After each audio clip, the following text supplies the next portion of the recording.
Gdy na Instagramie zapytaliśmy Was, co chcecie wiedzieć o samochodzie, który dzisiaj Wam przedstawimy, to najczęstszą odpowiedzią było nic. A to bardzo dziwne, bo ten samochód jest tak dobry, tak popularny, tak wyjątkowy, że my sami pokazujemy Wam go już trzeci raz. Raz był w dieslu i w liftbacku, drugi raz był w mocnej benzynie i w takim kombi, a dzisiaj jest w jeszcze innej wersji i podobno tak dobrej, tak wyjątkowej, tak ciekawej, że sam producent dorzuca do niego takie rękawiczki ładne, takie skórzane. To jest, proszę Państwa, Volkswagen Arteon.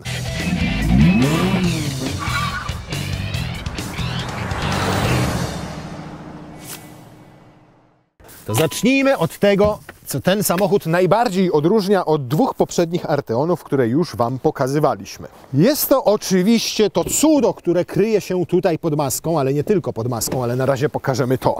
To cudo to całe 1.4 TSI, ale wszystkie te pomarańczowe kabelki wskazują na to, że oprócz tego 1.4 TSI jest tutaj również motor elektryczny i rzeczywiście jest, ma 115 koni mechanicznych, a łączna moc całego zestawu to 218 koni. Całkiem nieźle, powinno być żwawo i powinno być dosyć szybko.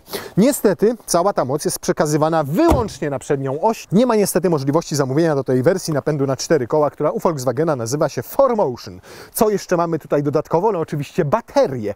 Tę baterię umiejscowiono w miejscu baku paliwa i ma 10,8 kWh pojemności. Natomiast bak paliwa przełożono pod tylną kanapę i ma teraz 50 litrów pojemności zamiast 65 czy tam 66, po prostu o 15-16 litrów zmniejszono tę pojemność, żeby była możliwość wsadzenia tam tej baterii. Niestety ma też parę słabych stron. Pierwsza słaba strona to jest to gniazdo, ponieważ teraz, no wiadomo, łatwo je można otworzyć, gdyż samochód został pięknie przygotowany i umyty. Ale jak wczoraj jeździliśmy w Śnieżycy i jak to wszystko się tutaj zagluciło lodem, otwarcie tego było niemożliwością. Drugi problem tego gniazda jest takie, że przyjmuje tylko prąd o maksymalnej mocy 3,6 kW. Tyle ma ładowarka pokładowa. A to oznacza, że nawet jak go podłączycie do słupka, który ma, nie wiem, powiedzmy 20 czy 22 kW, to i tak będziecie ładowali się z prędkością 3,6 kW.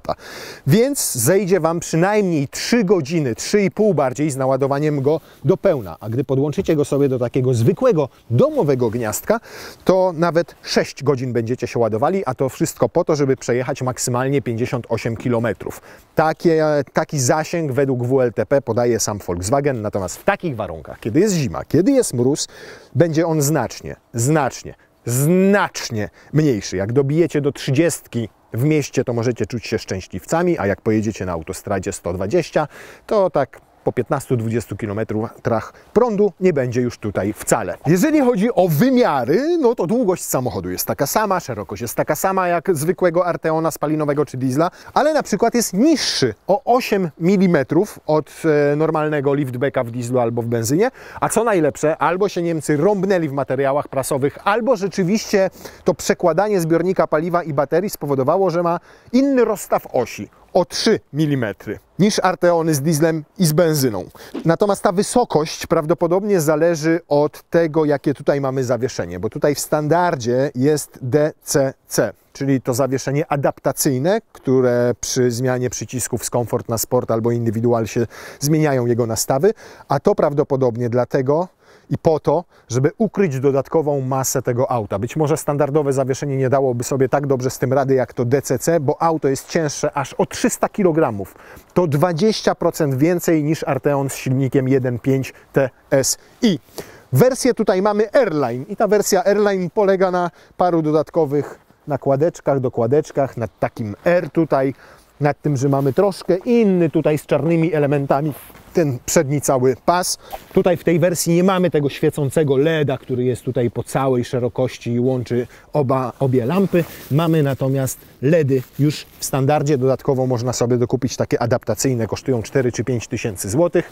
Tutaj mamy czarny szklany daszek jeszcze w tej wersji. No i wersja Airline to też ten wyjątkowy spoiler, który ogromną siłę docisku powoduje przy wyższych prędkościach. Generalnie jako całość jest ładny. Jest trochę czarnych elementów, jest trochę takich chromowanych. Fajne są tutaj te zaślepki, bardzo mi się podobają, które udają wydech, natomiast prawdziwa rura wydechowa jest, o tam cały wydech się mieści i to jeszcze głęboko pod tym, w ogóle tego nie widać, więc to są tylko oszukane, fejkowe wydechy. Dobra, to teraz największa tak naprawdę różnica, która e-hybrid odróżnia od Arteona w dieslu czy benzynie, które nie są hybrydowe, to bagażnik. Gdyż, jak pamiętacie, a jeżeli nie pamiętacie, to kliknijcie sobie o tutaj, do Arteona w hatchbacku, czy tam w liftbacku zapakowaliśmy wózek, walizkę, 2 worki ze śmieciami, rowerek dziecięcy, bo tam mieliśmy 575 litrów pojemności bagażnika i był mega ustawny. Ten natomiast przez tę baterię i przez to zmianę położenia tego zbiornika z paliwem jest aż o 130 litrów mniejszy. A 130 litrów to jedna spora walizka. Niemniej, jak tak na niego patrzycie, to nadal wydaje Wam się bardzo długi, bardzo przestronny, natomiast jest sporo płytszy. I zobaczymy, czy to, że jest sporo płytszy, nie powoduje dyskomfortu. O, tu są wszystkie kable. Do nich są te białe rękawiczki. Una walizka. Czy wejdzie bokiem? Nie wejdzie. Przeszkadza tutaj nieco roleta, ale wejdzie w ten sposób. To może usuńmy, bo przecież jak pojedziecie w podróż do Chorwacji, to nie będziecie ze sobą kabli wozili. Ta też nie wejdzie. Więc tak ją kładziecie. Tu zostaje trochę przestrzeni na jakieś plecaki albo na coś. Ewentualnie tutaj możecie położyć jeszcze jakieś kabinówki, natomiast jeżeli weźmiecie jedną taką walizkę dużą, znowu tutaj w to miejsce, no to nie ma szans się tutaj absolutnie nic zamknąć i to widać gołym okiem, nawet nie będziemy próbowali. Pytanie, czy jak jedziecie i zdejmiecie sobie jednak roletę, stwierdzicie, że trudno, będzie widać przez tylną szybę nieco to, że wieziecie więcej walizek, ale czy pomieścicie te walizki w ten sposób. Raz, dwa, to może tu na bok, 3. No bo 3 walizki, no to już wygląda dosyć zacnie. Pytanie, czy się nam to zamknie. Zamkło się. Natomiast brzydko to tutaj widać, widoczność z tyłu na pewno będzie jeszcze dodatkowo ograniczona. No i miejmy nadzieję, że tylna szyba jest dobrze przyklejona. Co mamy tu więcej? Mamy schowek pod podłogą, na siatkę, na gaśnicę oraz wszystko wyłożone oczywiście steropianem. Tam dalej się to podnosi i tam prawdopodobnie mamy gdzieś poukrywane te wszystkie baterie, tudzież baki paliwa. To jest strasznie tandetne, powiem Wam. Tutaj szczególnie na rogach. Tandetna jest ta guma, bo zobaczcie, jak zbiera się tutaj woda i to w takim miejscu, gdzie może i wciekać w zamek, a zatem tam w inne zakamarki. I tutaj zachodzi na wykładzinę. Samochód był przed chwilą po prostu na myjni. Jak Ty go spłukałeś, że tu jest piana ciągle. Fajne jest to, że kanapa tylna jak się złoży,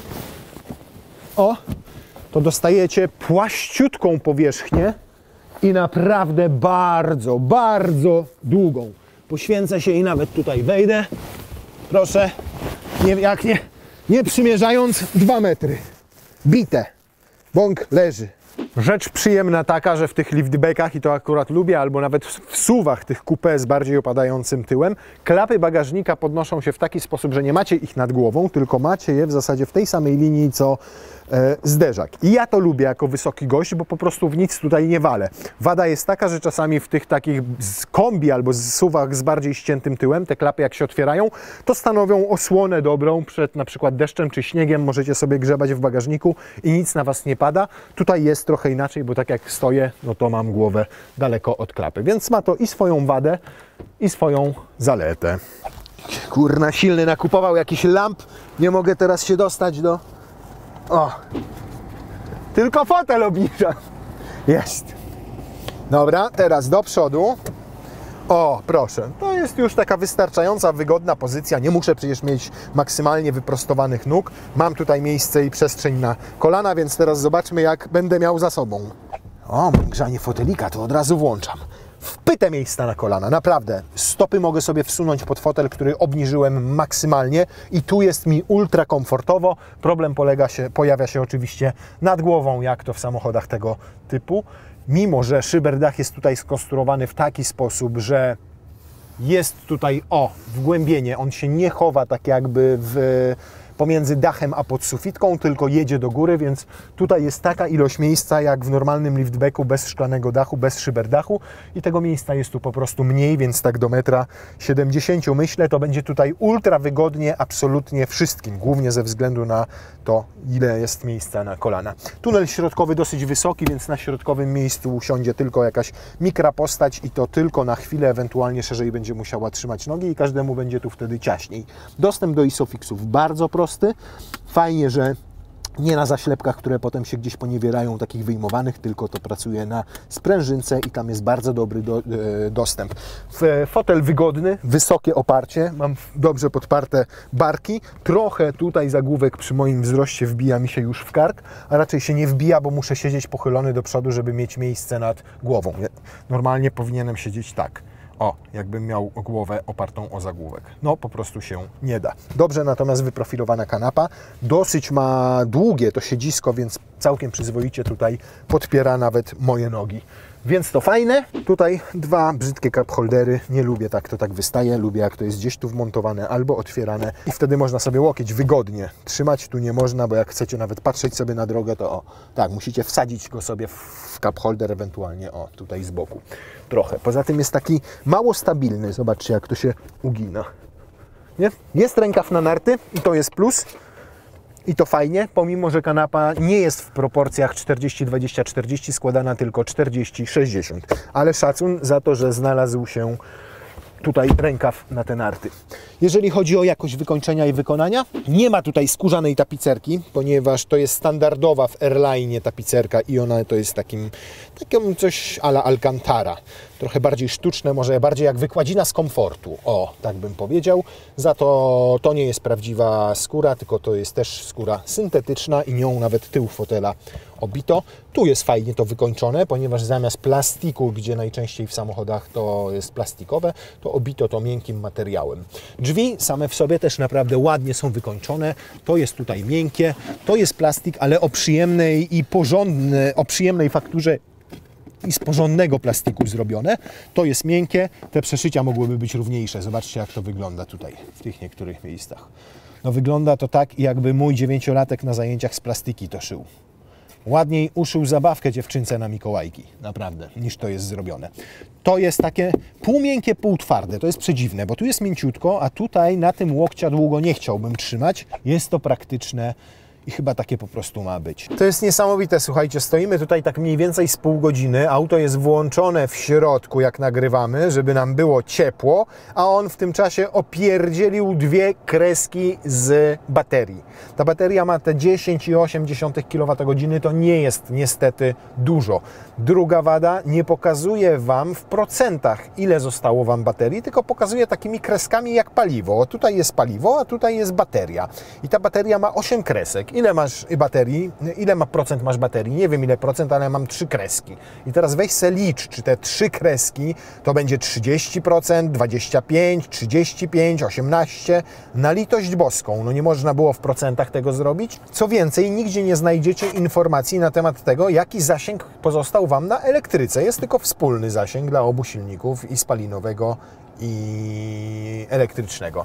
Cała reszta, jak w innych oczywiście Arteonach, no jest to przyjemne, jest to ładne, może się podobać. To jest karbon, ale kosztuje 400 zł, w związku z czym nie jest na pewno karbonem, tylko jest po prostu jakąś listwą z taką fakturą udającą karbon. Jest podświetlenie LEDowe, czy tam ambiente, tak na to mówią. Dach szklany kosztuje 5000, ale jak weźmiecie właśnie pakiet z tym oświetleniem ambiente, to zostawicie 4200 tylko, więc pakietować się akurat opłaca. Pozycja za kierownicą, jak to w każdym Volkswagenie. Zawsze ją bardzo lubiłem, bo zawsze jest wszystko mega ergonomicznie. Fotel ma mieszaną regulację. Co to znaczy? To znaczy, że na wysokość muszę ręcznie, opuszczam też sobie ręcznie, przesuwam do przodu ręcznie, do tyłu ręcznie, ale już pochylenie mam elektryczne i to jest akurat fajne, bo ono jest bardzo dokładne, znacznie dokładniejsze niż na dźwigniach albo na pokrętłach. Bardzo wygodny fotel, w sensie czuć, że jest odpowiednia twardość, nie jest za miękki, nie jest za twardy. Ma wysuwany tutaj delikatnie podnóżek, nie podnóżek, no pod uda tutaj w tym miejscu.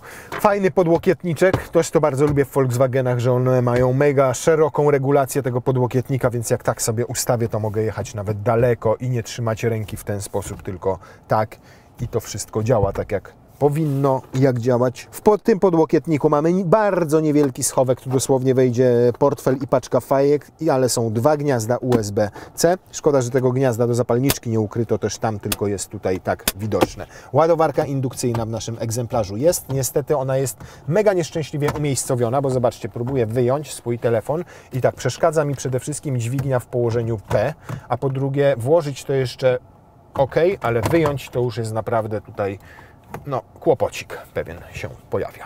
Panel sterowania klimatyzacją jest już dotykowy i on nie daje takiego feedbacku jak na przykład ekrany w Audi albo jak w panele sterowania w Porsche, że jeszcze czujecie taką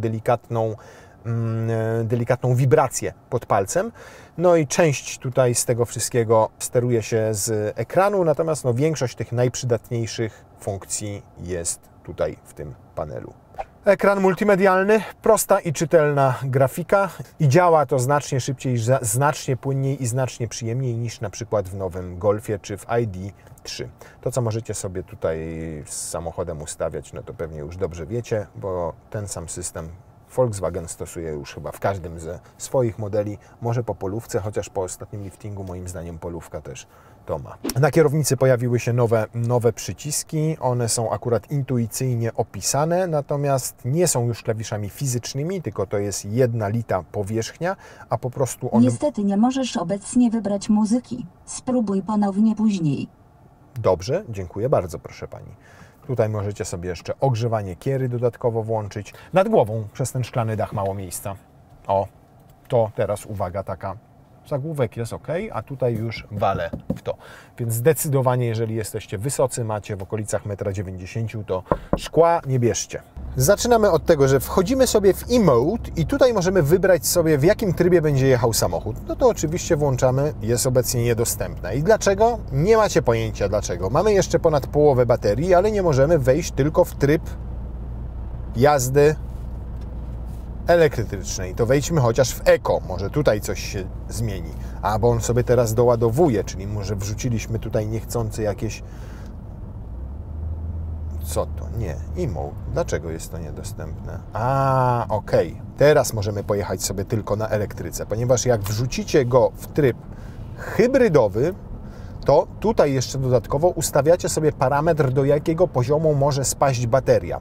Było zaznaczone, że do połowy, wówczas samochód używa hybrydy, żeby podtrzymać ten stan naładowania baterii. Po co? Tak jak tłumaczyłem zawsze. Jedziecie w trasie, używacie napędu hybrydowego, wjeżdżacie do miasta i macie tej baterii na tyle jeszcze dużo, że możecie pojechać sobie tylko na elektryce. Ale my oczywiście tutaj weźmiemy, zjedziemy z tym do zera absolutnego. O, w ten sposób. I teraz będziemy mogli wejść sobie w tryb elektryczny i pojedziemy tylko na elektryce. 115 koni mechanicznych tego silnika elektrycznego naprawdę w zupełności wystarczy do spokojnego i sprawnego poruszania się po mieście. On jest przy tej prędkości dosyć dynamiczny. Owszem, nie będzie tak dynamiczny, jak będziecie jechali powyżej 100 na godzinę i zechcecie przyspieszyć, ale jak wciśniecie tak pedał gazu mu do kickdowna, to on naprawdę nieźle się zbiera na tej elektryce, przy czym czuć, jak to 6-stopniowe DSG zmienia biegi, nawet jak on jedzie tylko na tej elektryce. Ale proszę bardzo, wciśnięcie i on sobie jakby redukował i odjeżdża naprawdę momentalnie. Co stanie się w momencie, kiedy dojdę do kickdownu i jeszcze zrobię kickdown? Włączy się silnik spalinowy. Co jest fajne, to po tym jak włączy się ten silnik spalinowy, to auto z automatu wraca do trybu elektrycznego. A to nie jest oczywiste, bo zdarzały nam się pluginy takie, gdzie jak jechaliście na elektryce i raz zrobiliście kickdown, to domyślnie zaczynał jechać na hybrydzie, jeszcze raz musieliście przyciskiem włączać tryb elektrycznej jazdy. Natomiast zobaczcie, ledwo co ruszyliśmy i już mamy tylko połowę baterii, czyli zostało nam 5 kWh.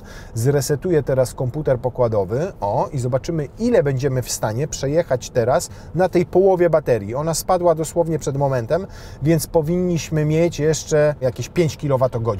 No to 5 kWh przy zużyciu na poziomie 15,8, jakie podaje Volkswagen, no to powinno starczyć na przejechanie jakichś 30 km.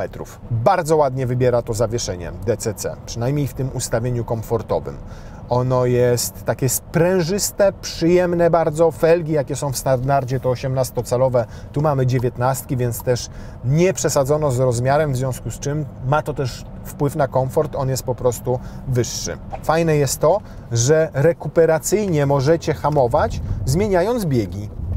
I to doskonale widać tutaj, na tym obrazku. Zobaczcie, teraz pojadę sobie troszkę szybciej. Tak, o.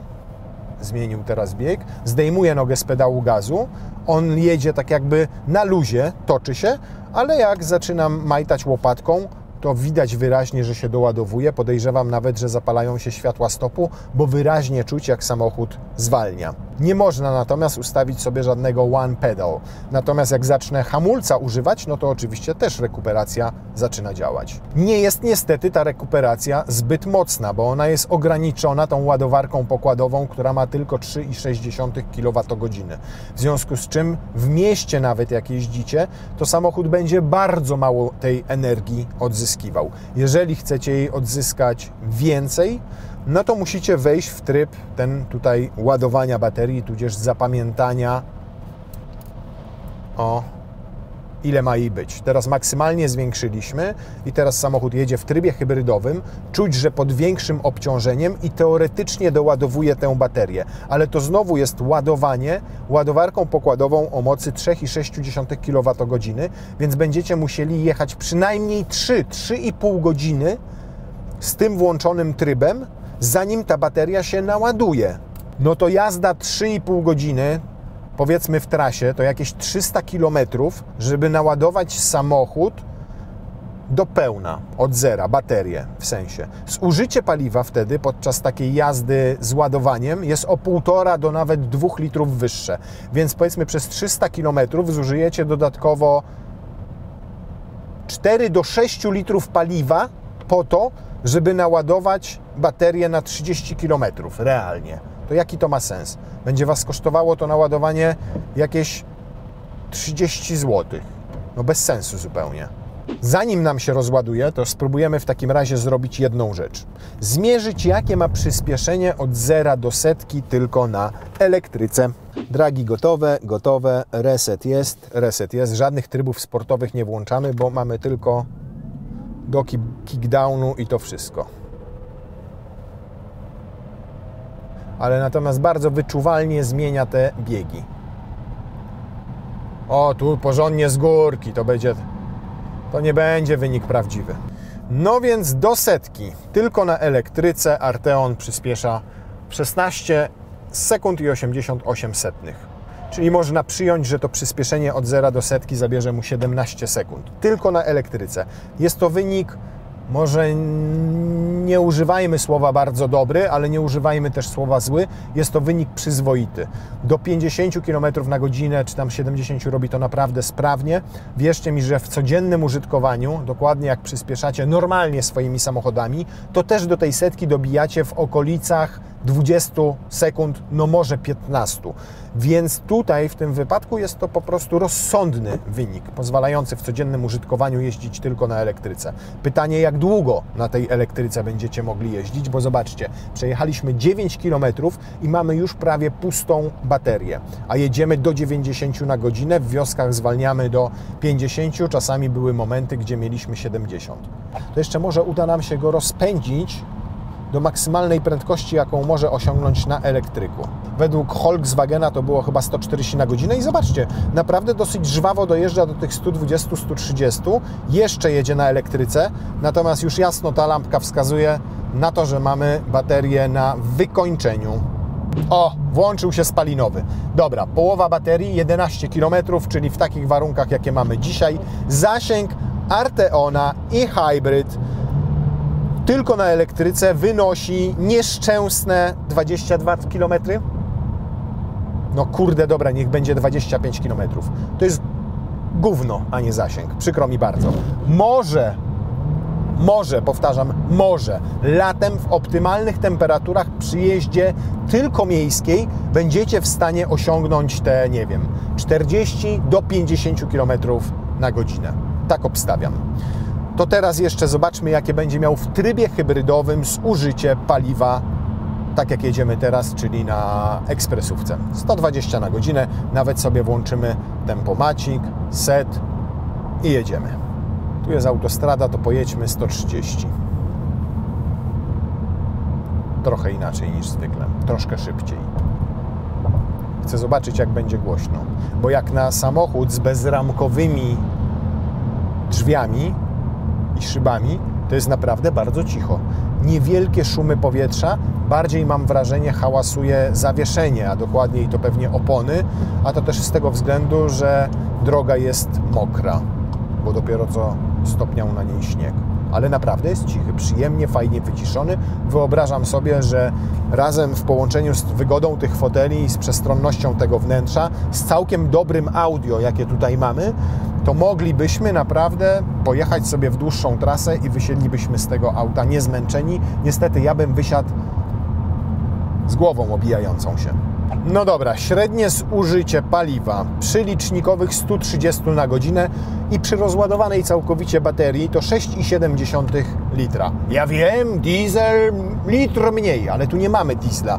Tu mamy benzynę z elektryką, które mają 218 koni i to jest naprawdę dobry wynik, jak na plugina. Oczywiście wpływ na to zużycie ma również dobra aerodynamika, bo nie mamy tutaj SUV-a, tylko mamy limuzynę, więc te opory powietrza stawia znacznie mniejsze, jest też lżejszy niż SUV porównywalny i w efekcie mamy takie, a nie inne spalanie.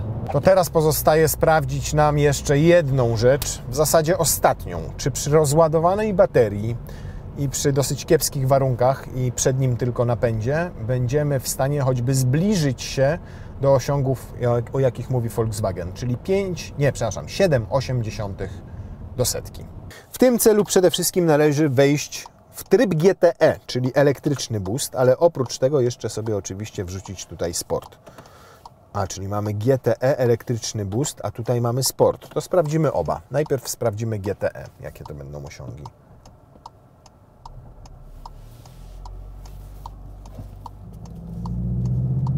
Ale boost się zebrał i dźwięk jaki sztuczny ma.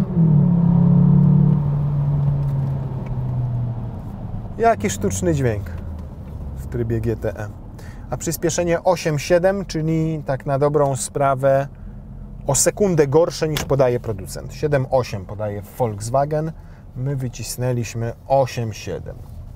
To może im się po prostu cyfry w katalogu miejscami zamienili. Spróbujmy jeszcze raz, tylko tym razem zrobię jeszcze jedną rzecz, czyli wejdę w pojazd, status pojazdu, układ kontroli ciśnienia, tu standard, pełne obciążenie nie, status pojazdu, włącz światła, układ kontroli ciśnienia w oponach, ustawienia, opony, obciążenie, system ESC, ASR wyłączony. I zobaczymy, jak teraz nam pójdzie w trybie sportowym.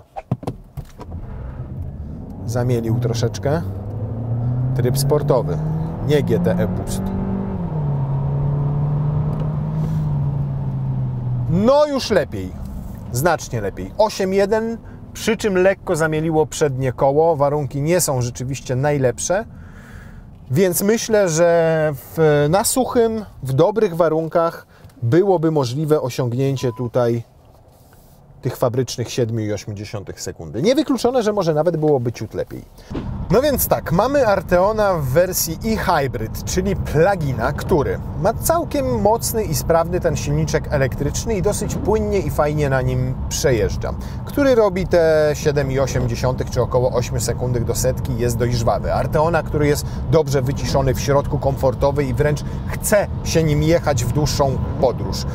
Arteona, który dobrze wygląda i w środku i z zewnątrz, oferuje całkiem sporo miejsca na tylnej kanapie pod warunkiem, że macie 170, no może 175 cm wzrostu i ani milimetra więcej.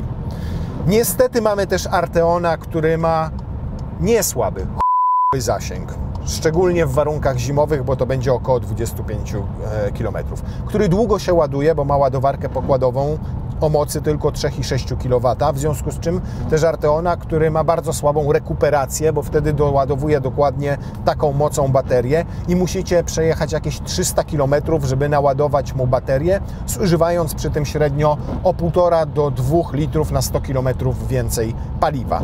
I w dodatku mamy Arteona, który kosztuje 40 000 złotych więcej niż porównywalna wersja benzynowa, czyli TSI, która ma 190 koni mechanicznych, 7-biegowe DSG oraz takie samo przyspieszenie do 100, ale wyższą prędkość maksymalną. I jeszcze dodajcie do tego mniejszy bagażnik tutaj i to znacząco. Problem polega na tym, że bez dopłat do pchewów ten samochód jest kompletnie, ale to kompletnie bez sensu. Poszło coś nie tak na linii marketingu, działu produktu, a inżynierami i księgowością. Nie dogadali się ze sobą. Po prostu inżynierowie zrobili swoje, księgowi to wycenili, a marketing teraz musi nam ten kit wciskać, bo tak trzeba ten samochód nazwać. To jest jeden wielki kit, a nie hit.